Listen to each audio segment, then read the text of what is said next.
প্রথমবারের মতো বলিউডের হিন্দি ছবিতে অভিনয় করতে যাচ্ছেন বাংলাদেশের সুপারস্টার শাকিব খান।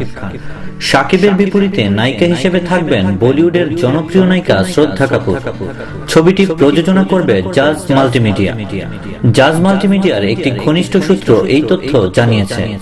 এই ব্যাপারে জাজ মাল্টিমিডিয়ার কর্ণধার আব্দুল আজিজ বলেন, শ্রদ্ধা কাপুরের সঙ্গে আমাদের কথা হয়েছে, তিনি রাজি, তবে এখনো তাকে চুক্তিবদ্ধ করিনি।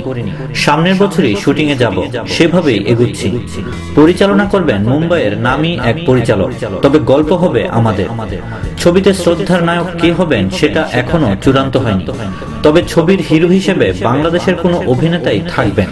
তবে এক্ষেত্রে জাজের প্রথম পছন্দ শাকিব খান।